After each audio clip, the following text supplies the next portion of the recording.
Welcome to Educare English school and educate tutorial.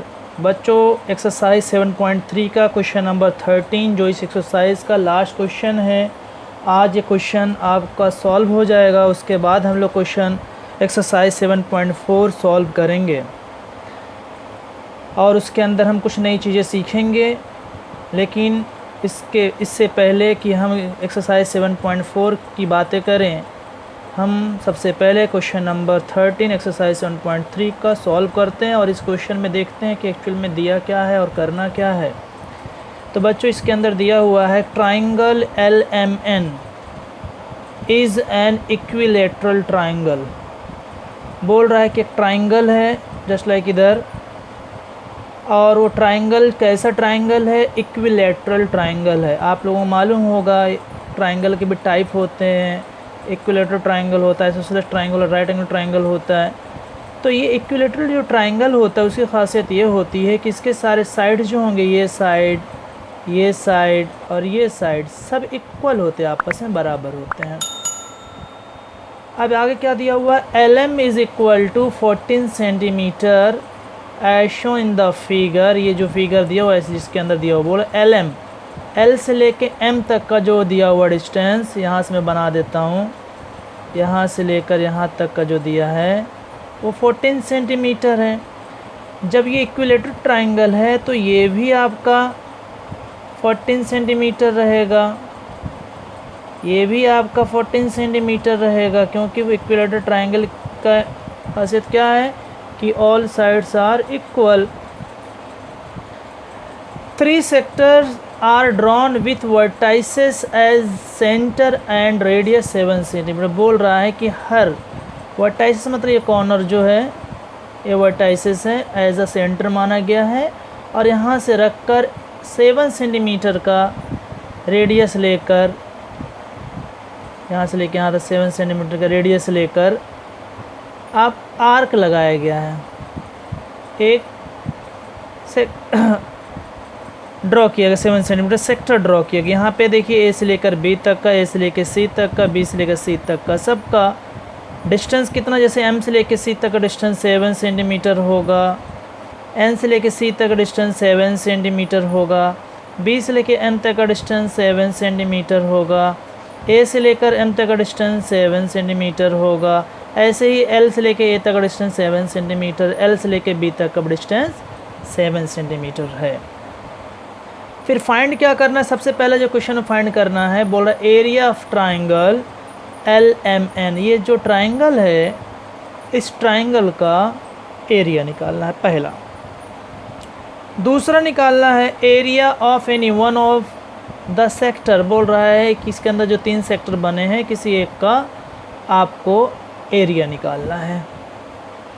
तीसरा जो सवाल है इसके अंदर total area of all the 3 sector. बोल रहा है कि एक तो निकाल लेंगे, एक निकालने के बाद अपने को तीनों फिर से, मतलब ये जो रिमेनिंग है उसका भी अपने को एरिया निकालना, टोटल एरिया इसका सब मिलाकर टोटल एरिया कितना होगा।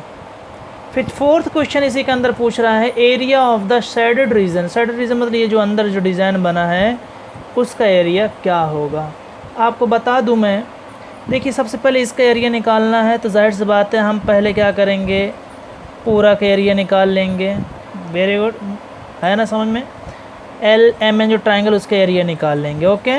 इसके बाद इस पार्ट का एरिया निकालेंगे, इस पार्ट एरिया निकालेंगे, इस पार्ट का एरिया निकालेंगे, तीनों का एरिया क्या करेंगे? ऐड कर लेंगे। जब इसका एरिया ऐड कर लेंगे और ये टोटल एरिया में से जब हम इसको माइनस कर देंगे तो बचा हुआ शेडेड रीजन का एरिया आपको आ जाएगा। तो चलो स्टार्ट करते हैं, कैसे सॉल्व करना है देखते हैं। क्या क्या दिया हुआ है आपको मैंने एक बार एक्सप्लेन ही कर दिया हूँ। हम सबसे पहले क्वेश्चन नंबर फर्स्ट सॉल्व करने जा रहे हैं। क्वेश्चन नंबर फर्स्ट का इसके अंदर बोला है एरिया ऑफ ट्राइंगल LMN। अब देखिए ये जो एरिया ऑफ ट्राइंगल MLN ये कैसा ट्राइंगल है? ये है इक्विलेटरल ट्राइंगल। कैसा ट्राइंगल है? Equilateral triangle.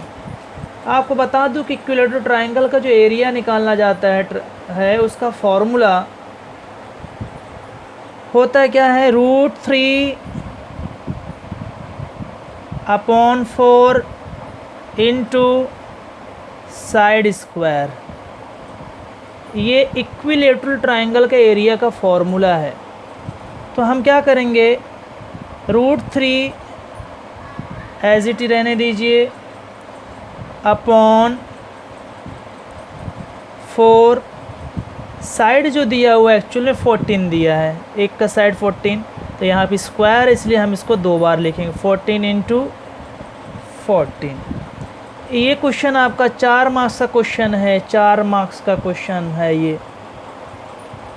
अब इसको देखिए, अगर हम इसको कटिंग करेंगे तो 2 2 ज़ा 4 होता है और 2 7 ज़ा 14 होगा। यहाँ 2 बचा, फिर 2 1 ज़ा 2, 2 7 ज़ा 14। आपके पास क्या आया, √3 इंटू 7 इंटू 7। √3 की जो वैल्यू होती है 1.73 होता है, इंटू 7 इंटू 7। ये आप याद भी कर सकते हैं, नहीं तो इसका वैल्यू भी निकाल सकते हैं, ठीक है।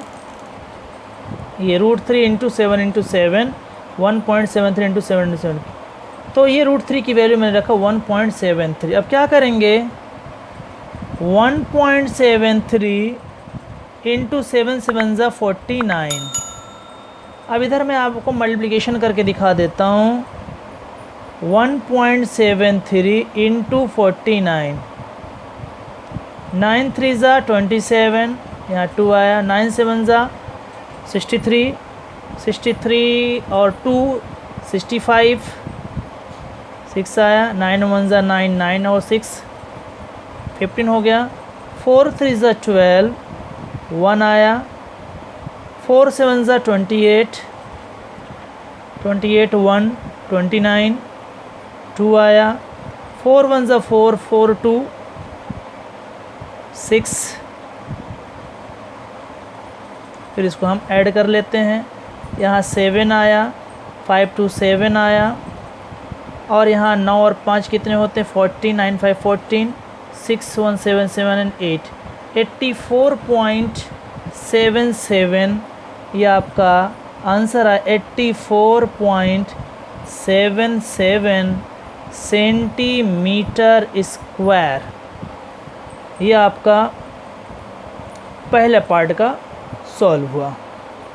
अब हम लोग दूसरे पार्ट की तरफ चलेंगे। तो यहाँ लिख देता हूँ मैं, area of triangle LMN is equal to 84.7। इसको मैं अंडर बॉक्स में लिख देता हूँ, कर देता हूँ, जिससे आपको समझ में आ जाए।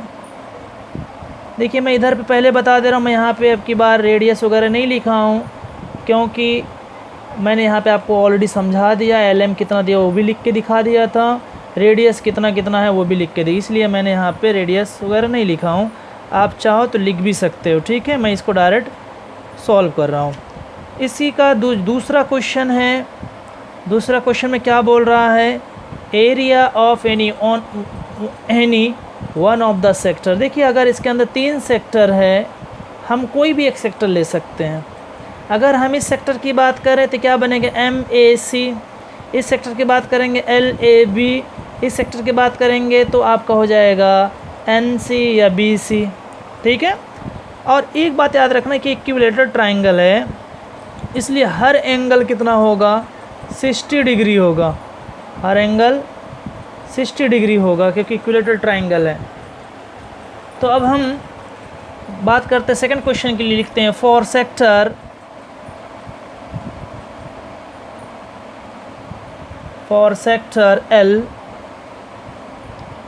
LAB R is equal to आपको कितना दिया है, 7 सेंटीमीटर, और थीटा आपको दिया है 60 डिग्री। यहाँ पे आप लिख सकते हैं angle of an equilateral triangle.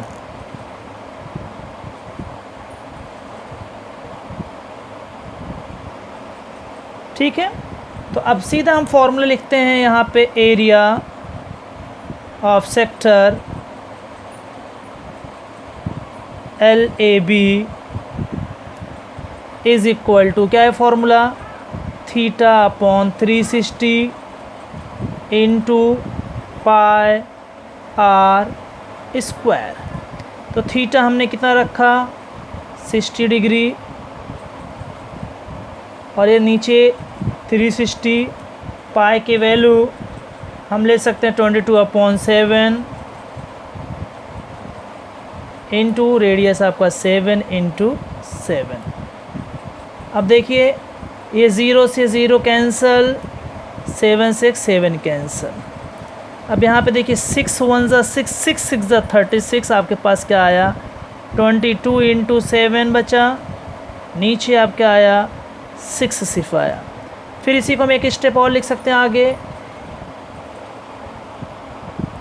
एक स्टेप और लिख सकते हैं, 2 3 ज़ा 6, 2 1 ज़ा 2, 2 1 ज़ा 2, तो 11 यहाँ पे 11 इंटू 7 अपॉन 3, तो ये आया 77, 11 7 77 अपॉन 3, तो ये आपका 77 अपॉन 3 है। इसको हम डिवाइड करके दिखा देते हैं आंसर, 77 को 3 से डिवाइड करना, 3 2 ज़ा 6, 7 में से 6 गए 1, यहाँ 7 आया, 3 5 ज़ा 15, फिर 7 में से 5 गया 2, फिर यहाँ पे पॉइंट लगा के यहाँ 0 बढ़ाइए, 3 6 ज़ा 18, फिर यहाँ 2, फिर 0 बढ़ाओ, 3 6 ज़ा 18, ये बार बार आता रहेगा।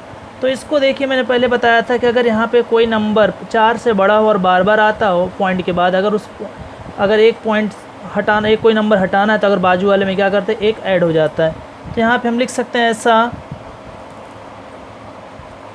25.66 ये लिख सकते हैं, या यहाँ पे और एक 6 लिख देता हूँ आगे क्योंकि बार बार आता रहेगा। फिर इसी को हम लिख सकते हैं ऐसा 25.67 सेंटीमीटर स्क्वायर, ये आपका एरिया ऑफ सेक्टर LAB। इसका मतलब एक पार्ट का तो आ गया, तो दोनों पार्ट, वो भी जब इसका इतना आया तो इसका भी उतना रहेगा, इस पार्ट का भी, इस पार्ट का भी। अब तीसरा पार्ट जो अपने को करना है,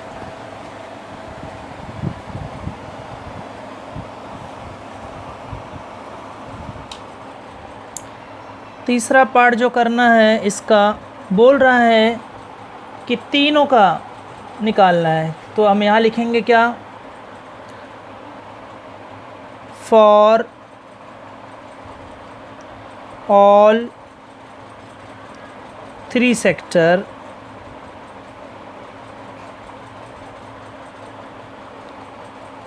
रेडियाई सबका क्या होगा,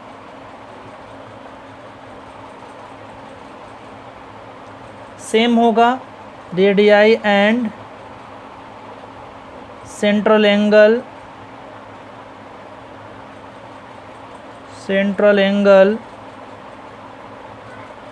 आर इक्वल। बोल रहा है कि अब तीनों के लिए सेक्टर रेडियाई और सेंट्रल एंगल तो सेम ही रहेगा, क्योंकि 7 सेंटीमीटर रेडियस है और इसका सेंट्रल एंगल आपका 60 डिग्री है। तो यहाँ लिखेंगे total area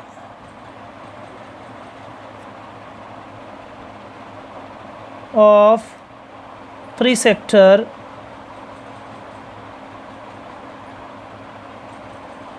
is equal to,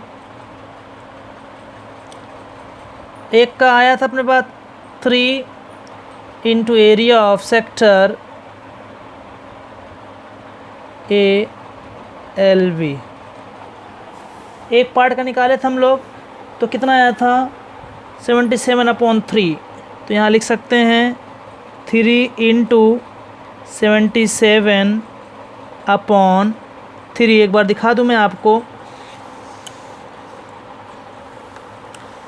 ये देखिए 77/3 यहाँ पे आया था, सेक्टर LAB का 77/3 आया था, इसको डिवाइड करने में इतना आया। ठीक है, मैं यहाँ पे 77/3 इसलिए ले रहा हूँ क्योंकि 3 का मल्टीप्लिकेशन 3 पार्ट का निकालना है, तो 3 से 3 कैंसिल होगा, अपने आप क्या बचेगा 77। तो इसको ध्यान देना। फिर ये 3 से 3 कैंसिल हो जाएगा, तो आपके पास क्या आया 77। तो 3 पार्ट का 77 सेंटीमीटर स्क्वायर एरिया आ गया 3 सेक्टर का। टोटल एरिया ऑफ, यहाँ पे total area of 3 sector, 3 sector.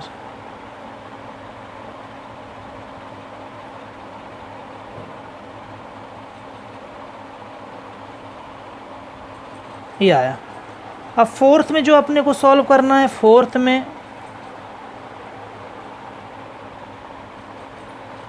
में बोल रहा है area of the shaded region.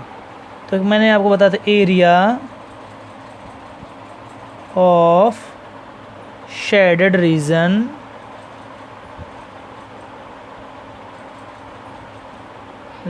Is equal to, तो मैंने क्या आपको समझाया था, फिर से बता दे रहा हूँ। मैंने बताया था आपको शेडेड रीजन का निकालना है, तो मैंने ये पूरा एक एरिया निकाला था, पूरा ट्रायंगल के एलिमेंट के एंगल निकाला। अभी ये तीनों पार्ट का मैंने निकाल लिया। इसका मतलब क्या हुआ कि ये ट्रायंगल के एरिया में से सेक्टर के एरिया को माइनस कर देंगे तो शेडेड रीजन का आ जाएगा। तो मैं यहाँ पे क्या लिखूँगा, यहाँ पे लिखूँगा area of triangle LMN minus total area of 3 sector. तो एरिया ऑफ ट्रायंगल LMN की वैल्यू कितनी आई थी, ये आया था 84.77। नए हो तो यहाँ पे देख लीजिए 84.77 सेंटीमीटर आया था। और अभी हम लोगों ने जो निकाला 77 सेंटीमीटर टोटल एरिया, तो यहाँ -77। अब क्या करते हैं, इनको माइनस कर देते हैं। यहाँ लिखेंगे 84.77 और 77 को माइनस करना है, यहाँ पे 0 0 पॉइंट लगाओ, 7 में से 0 गया 7, 7 में से 0 7 पॉइंट। अब यहाँ पे आया 14 में से 7 गया 7 और यहाँ 7 में से 7 गया 0, तो आपके पास आंसर आया 7.77 सेंटीमीटर स्क्वायर। ये आपका आया एरिया ऑफ शेडेड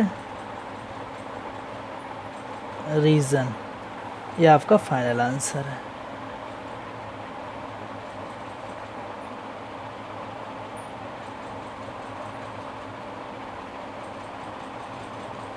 तो आप आज यहाँ पे एक्सरसाइज 7.3 का एंड हुआ।